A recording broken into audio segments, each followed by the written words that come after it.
Hello and welcome to Supreme Commander Forge Alliance Forever. This map is Eridani by BlInChIk, and this is the ladder. We have BlInChIk playing Cybern in the red. First land. QFWFG. No, that's not a G, that's a Q. QFWFQ. This is ThomasHiatt. Or maybe someone else using ThomasHiatt's account. Who really knows?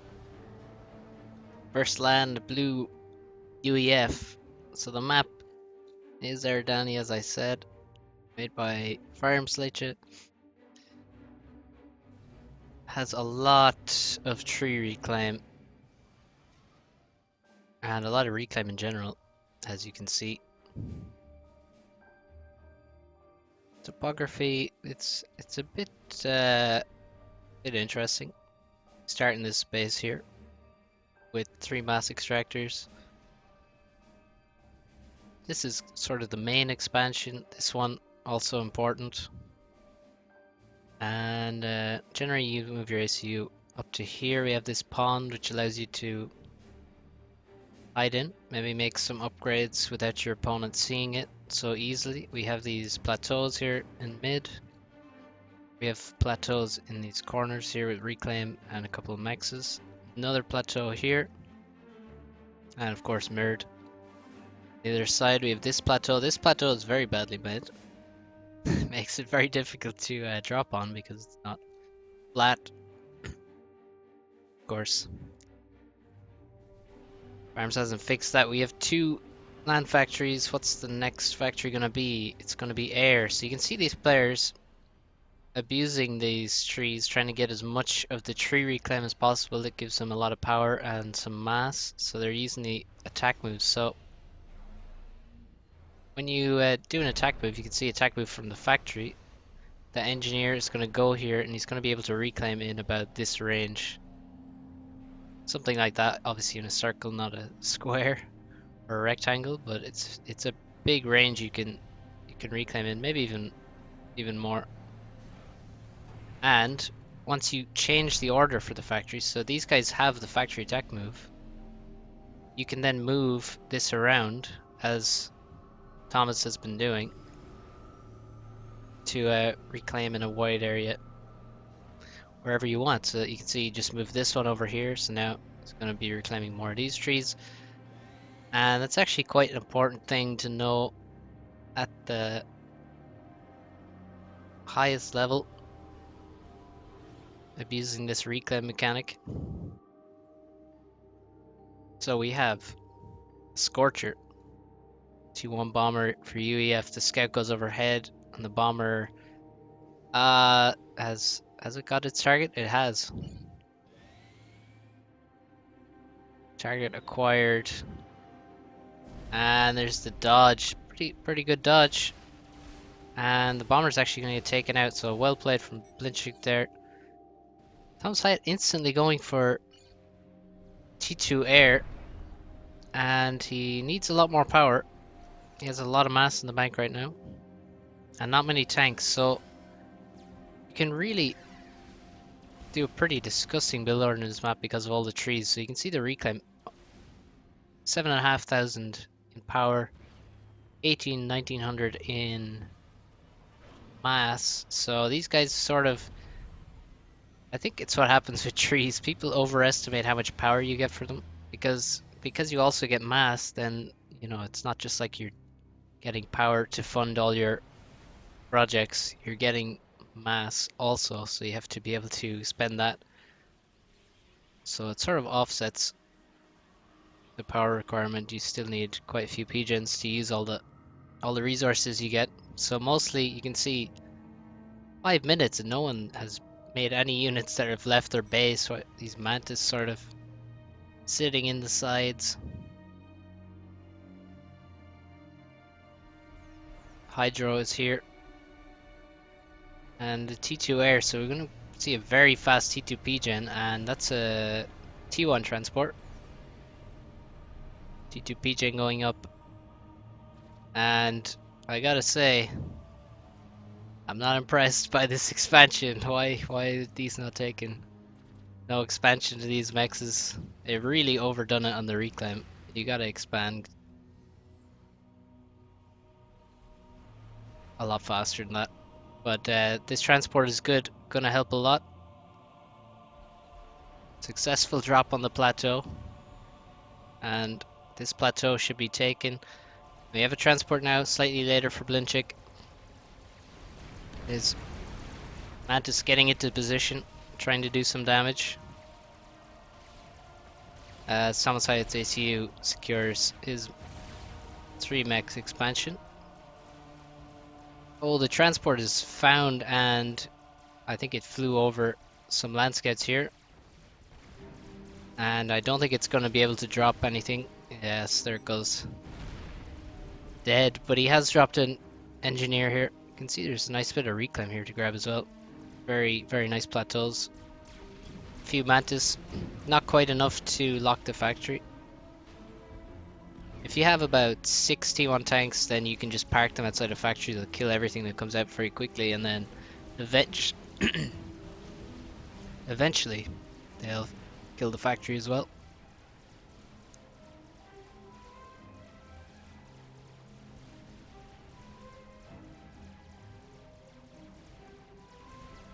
What is BlInChIk's plan? He has just lost air. ThomasHiatt sent in his interceptors, so he's going to leave some reclaim, and it wasn't exactly a decisive air victory here. Oh, BlInChIk's paused his factory, so he's going to lose it to just 2 mantis. Slight mistake, unless this gunship can save him. Or ThomasHiatt paused the factory. I think I said BlInChIk did. ED going up. And where are the T2 mexes? We have a couple. Another one on the way. T2 land on the way. And a whole bunch of air factories, so air going to be a focus. A lot of missing mexes for everyone here. BlInChIk now has this plateau. Definitely want to build defenses on this plateau. Certainly radar is good. Anti-air, PD. This ACU is upgrading, so that's obviously going to be spotted by BlInChIk, given that he has Mantis here. And he should see that it's likely, well, it's either T2 or Nano. Being on the left arm, you can tell that it is a left arm upgrade. And the gunships got killed by BlInChIk's air. Significant air force. He has not made any tech in terms of factories. He is making plenty of economy though. Still tons of reclaim, so they did a good job. You can see the base is cleared basically. But keep those engineers moving and get reclaiming all these trees as well, since you have all those engineers. Good to remember that an engineer costs as much as a tank. So, you know, every engineer could be a tank. More or less, barring the mass differential from the reclaim, but you know, it's pretty close. Matters a lot in the early game, and even in late, even right now, if you have all of these engineers, I mean, they're not actually that useful. They're not reclaiming. We have a lot of mass income for huge mass differential. 20 T1 mexes, 4 T2 mexes. So this looks very bad for Thomas. Have pillars coming. T2 is complete. A third T2P gen already. That might be too much too soon. BlInChIk doing a good job getting these hydros on the corners. Or, well, not the corner, but on the edge of the map. Don't often see these built because they're obviously far away from most things on the map. Did a good job to get these 2 mexes for as long as he did. But now pillars are out. They're going to do very well versus the Mantis. More air on the way. Maybe this will be a T2 air factory. Definitely should see some T2 air from BlInChIk. He's had good air control. He's now making T2 with his commander. has T2 mexes. We're gonna need to see some TMD. This is a T2 commander. Let's see the range of TML. So from here, actually he could TML just from just outside this base, and you could TML these mexes. Could even reach. You would have to get right into the middle of the map to reach these mexes, but from just here, which is quite safe, could get quite a few mexes TML'd. Not too many pillars out. We have a T2 transport dropping some engineers. Dropping here to take these, and the gun is done. Massive mass differential in terms of total mass, 38,000 to 28,000. So although economy has sort of evened out, for a long time BlInChIk had a much superior economy.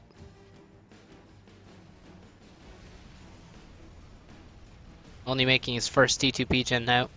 Has some idle rhinos in the base, needs to get those moving, get some... Oh, this looks like an air loss for BlInChIk, and yes, Thomas paying close attention to that air fight. And with good micro, managed to lose almost nothing there. So time to completely stop making interceptors and focus on the gunships. So there isn't much T2 land out, and certainly not many support factories, maybe no support factories in fact. I don't see any support factories, so we're not going to have flak in anywhere on the map basically for a long time. The Stinger's going to do very good work. So yeah, definitely want to pause all these air factories. T2 and Gun Commander trying to get as much done as he can, get some kills. Some inties left here.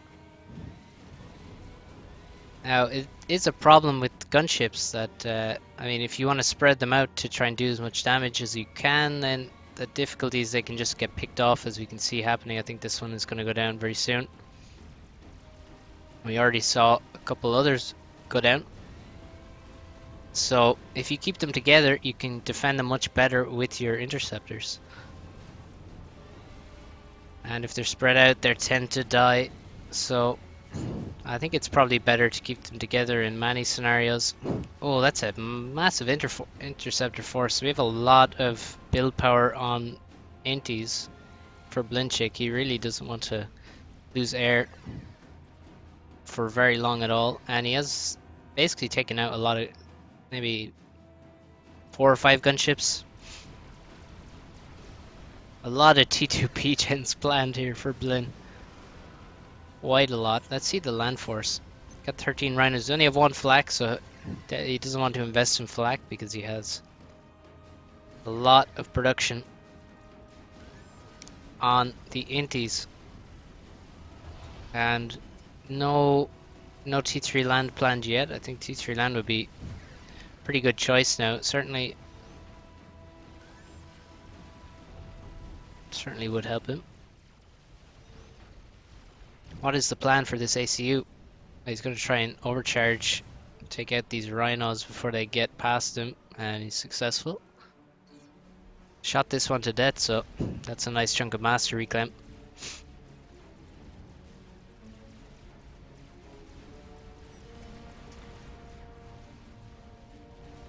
Quite a lot of pillar production. And ooh, T3 air. And BlInChIk actually making T3 air now. Did he see that? Oh yes, he did. He had just had a scout over as this upgraded, so he instantly is moving to T3 air. And gonna have to get a T3 engineer, get a P-gen out before he can make ASF, but Thomas, instead of... Oh, he has a big power problem right now. Only 3 T3 power generators. You can see how much a T3 engineer drains. 250 power. And we have a lot of other engineers on here. The T2 engineers draining 100. 42 from the T1 engineers. So you need a lot of power to make a T3 P-Gen. They're very power intensive. They're not really, you can't really rush, well, you shouldn't probably rush them in the same way you do with a T2 P-Gen, because they will make you stall horribly, and that costs you a lot of mass.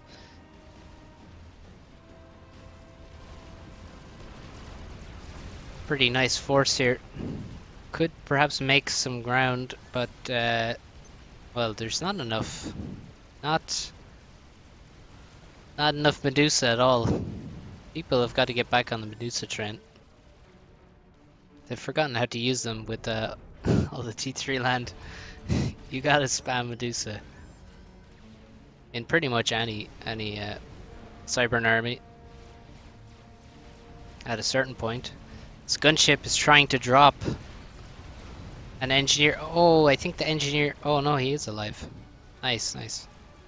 I thought the engineer got shot out of the transport, but he didn't. He survived. And these T3 gunships are very scary. So Blin cleverly goes in the water. Stealth wouldn't be a bad choice either. But these T3 gunships, the broadswords are vicious. 6,000 HP. They're great for sniping ACUs, especially in team games. And probably underused in ladder, to be honest. Very, very good unit. Extremely powerful. And they also have jamming.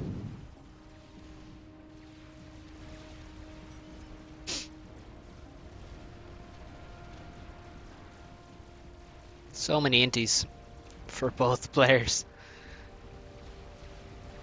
It's also a bit more difficult for BlInChIk to deal with gunships, because the Cybern, one of the best things to do is have a flak with mobile shields, because you need the mobile shields so the flak doesn't just get killed by the T3 gunships. So actually survive long enough to take it out. We have ASF coming out now. T3 P-Gen done for both players. Another T3 P-Gen. Once you finish these T3 P-Gens, pretty good to, well, I would build a shield, a T2 shield, and certainly then you can reclaim your T2 power for efficiency's sake. And I say you want to make a T2 shield because, well, it's very painful to lose a T3 P-Gen, and a T2 shield is very cheap. 600 mass, 9,000 health, minus 200 power drain, so even less when it's adjacent to a P-Gen. So we have pillars moving in, and there's a lot of PD going up, a lot of engineers ready. The power of engineers. They don't have guns, but they can build guns. Ooh, camera going a bit messy. Who needs guns when you can build guns? ASF now. Quite bad that the P-Gen is not adjacent to the T3 Air Factory. For either of these guys, they don't have the T3 P-Gens adjacent to anything, actually. You get a massive bonus. Definitely want to get that adjacency.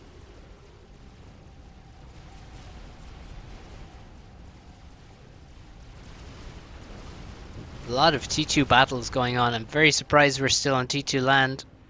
And actually, here comes BlInChIk. We're at 23 minutes now. Finally moving to T3 land. A lot of mechs is upgraded.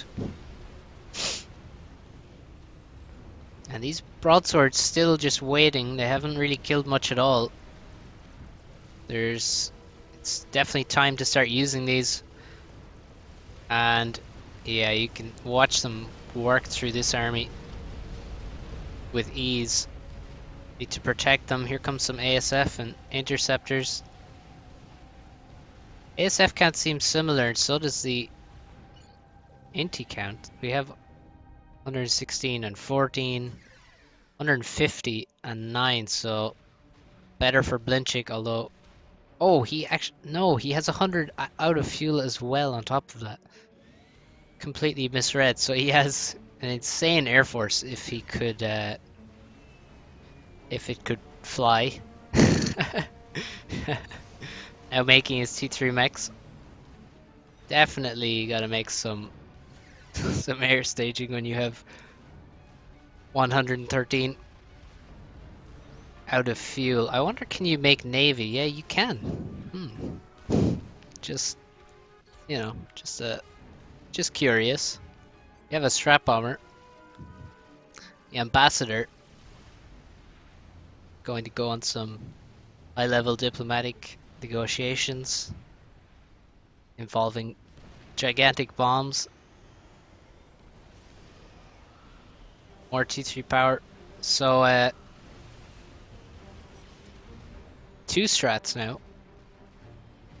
You can see the drain here, 1600 from this air factory. This factory with 2 adjacent P-gens, 1000 1000 power drain. And actually Blin nicely reclaiming his T2 power. What is the plan for the strap bombers and the ambassadors? That's some accidental order. Oh, we have TML very far forward. ThomasHiatt, I've missed a lot of his kills. He has a shield as well now with the to go along with the T2 and the gun. And he's just killing everything here. Also, this TML, well, it doesn't look too dangerous. We have a lot of TMD going up in various positions. Could easily snipe TMD with the ambassadors. So let's see, what's the plan? Just T3 mexes? Could be. Could be. A lot of T3 P-gens going up. Definitely gotta go into full eco-horn mode. So many strats now. Thomas just hoarding the strats. And we also have a Continental. One of my favorite units. If you haven't Continental dropped 6 Percivals into an enemy base, then you haven't really played UEF. And TML is stopped by the TMD.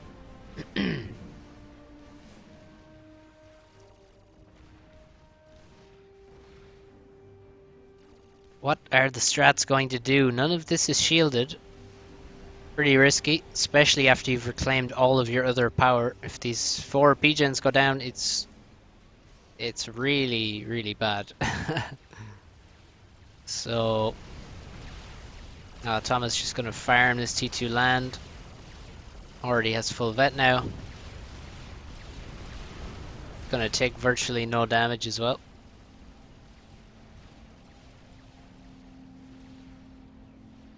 And we have a very much a standoff. Now we have bricks coming. Where are the Percivals? Oh, we do have some Percivals now. Speak of the devil. Blin, you can see, doing a great job ecoing efficiently. Ecoing in all these positions. He's not that afraid of the gunships, it seems. And here's the Continental. It only has 2 Percys in it, so where are they going? Just up here. And this TML has not killed anything, and it's going to go down to the arty. And this is not very exciting. That's an air grid planned. So yeah, you can see now with T3 adjacency, 3 adjacent P-gens, minus 700. So you can see it makes a huge difference having the adjacency on those P-gens. More Percivals being loaded into the Continental. Minus 400 power drain for that thing because of the shield. It's very, very expensive on power. I hear some loyalists. I don't know where. Oh, here it was.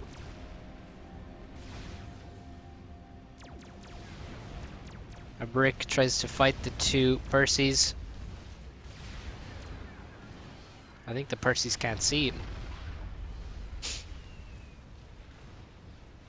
Strat Bomber takes out something. Not sure what that was, but the strat goes down instantly. Another strat. Oh my god, Blin has this Hydro. Hmm. Cloaking from Blin. Ooh. Maybe we'll see Cloak and Mazer. Maybe we'll just see a lot of... Oh, Strat Bomber. Attacking... Just attacking here.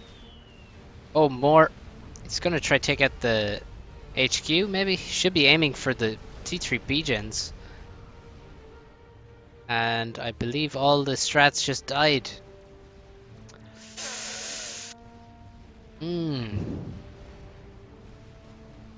Not a very good use of strats. Oh, there's Percy's coming. Now, if that doesn't encourage Blin to make some shields, I don't know what will. And his broadswords get murked. There's so many ASF though that you do not want them to fight the inties like this. He's going to take a lot of damage, I think, from the inties. But maybe he'll get some vet from them as well. And this is a very strange air fight, which is slowing down my computer. It's not often that you get slowed down because of an air fight in a ladder game, but it has happened. And there's still so many inties, and they're getting in behind the ASF. No! At this point, run away with the ASF, repair them, or just run away and repair them. No flak here. I mean, if we had like 1 or 2 flak, everything dies, all the inties die. And there's so many ASF now. Where did they come from? Are they not participating? It's the reserve force. The elites kept in reserve. And that was disastrous. Where is the... Oh, they were killing the Continental. That's what they were doing. Damn. Massive mass chunk. Gotta suck that up. Damn, that was very sad. Well, now what? Because it doesn't look so good for Thomas.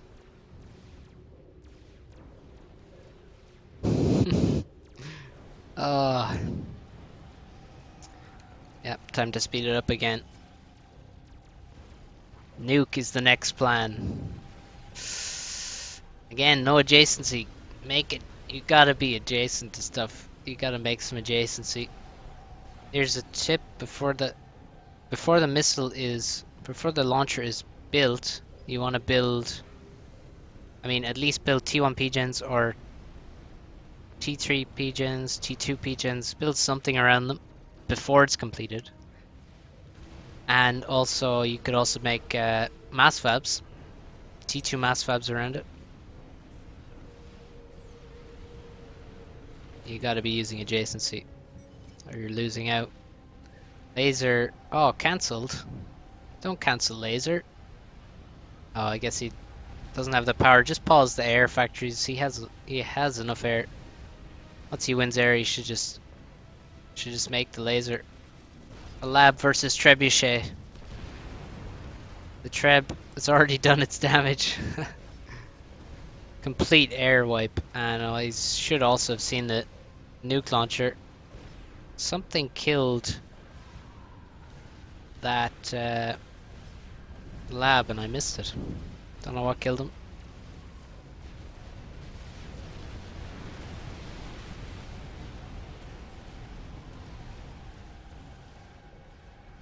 Gunships now.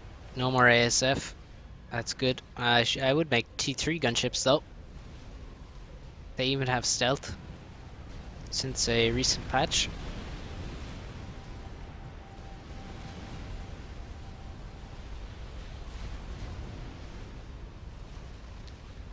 And this looks very over. So much mass here from from the air fight. Holy shit. Oh my goodness. And now T1 bombers just everywhere. Omni sensor here.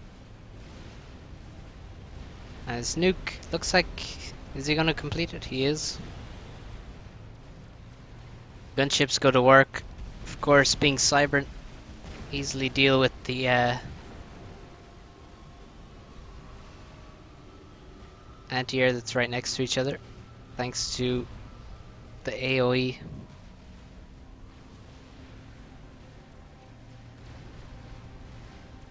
Time to make strats, really. Could strat the entire base. Could torpedo the ACU. Could do a lot of stuff at this point.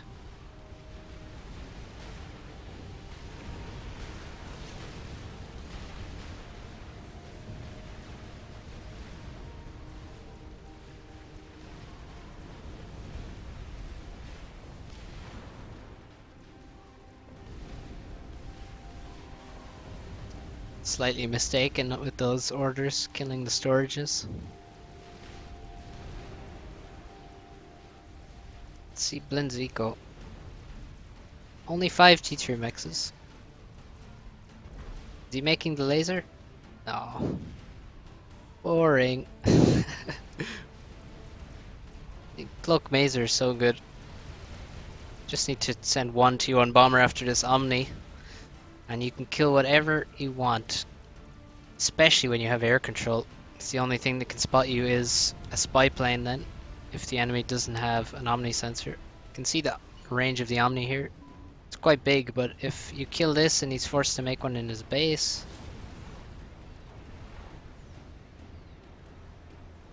then see, you can sort of kill anything in a certain range. Certainly kill this ACU. Could just build a laser and drop on him. He already has cloak, so no chance. The ACU would spot him. The ACU has Omni, but that'd be a stylish way to end the game. Gunship's gonna go to work. See how good the AoE is in this scenario.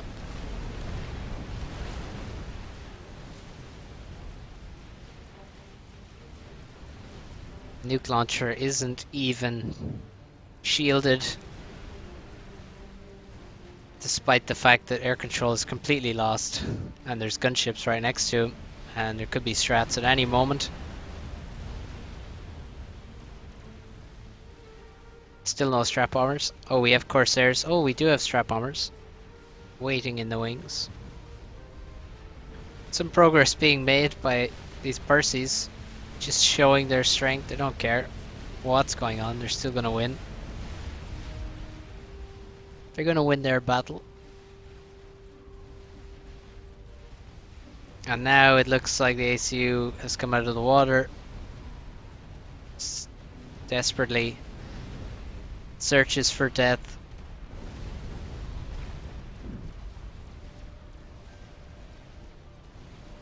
Is yes, stalling while making the nuke. It's going to go very slowly.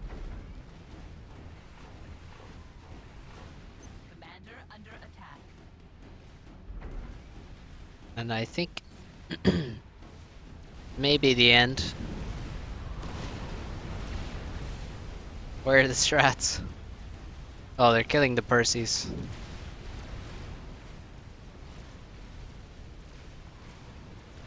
The flak comes in to save the ACU from all of these gunships and T1 bombers.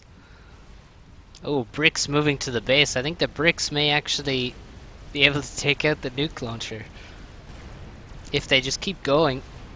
Oh, he quits. I wanted to see the nuke explode. Kaboom. Well, not the most fascinating game. But, you know, it was alright. So thanks for watching. See you next time.